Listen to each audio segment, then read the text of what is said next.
Достық ауылы, Жібек жолы көшесі. Тұрғындар маған хабарласып, бағаналар қисайған, сымдар салбырап тұр. Түнде жарық жиі сөніп қалады, кейде тұрмыстық техника күйіп жанып кетеді деген шағым айтты.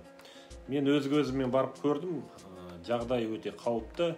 Кейбір сымдар жерге түсіп тұр, ал сол маңда балалар ойнап жүр. Сондықтан мен депутат ретінде Қараторға ауылдық округінің әкімдігіне депутаттық сауал жолдаған болатынмын.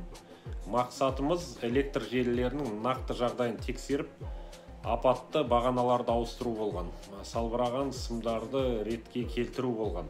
Бірақ не болды дейсіздер ме? Маған Алатау жарық компаниясынан мынандай жауап келді. Бұл желілердің бір бөлігі біздің балансымызда емес, кей тұрғындар өз бетінше қосылып алған, сондықтан біз жөндеу жүргізе алмаймыз дейді. Яғни, қысқаша айтқанда, бұл біздің проблемамыз емес деген жауап келді. Ал заң не дейді? Электр энергетикасы туралы заңның 6 бабының 2 тармағында энергиямен жабдықтау ұйымдары электр желілерінің қауіпсіз және үздіксіз жұмысын қамтамасыз етуге міндетті деп жазылған. Яғни бұл менікі емес деп бас тартуға ешкімнің құқығы жоқ. Ал табиғи монополиялар туралы заңның 6 және 12 баптарында мұндай компаниялар тұтынушылардың қауіпсіздігін қамтамасыз етуге міндетті екені айқын жазылған.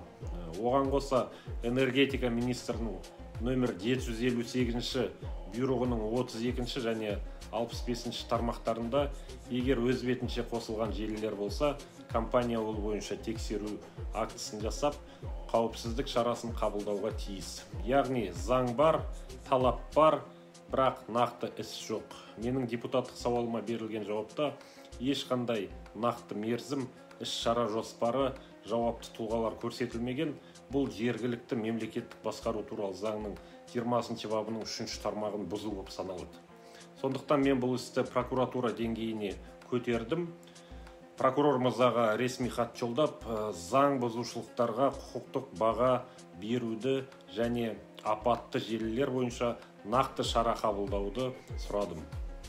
Себебі бұл жерде мәселе тек жарықта емес, бұл қауіпсіздік және мемлекеттік жауапкершілік мәселесі.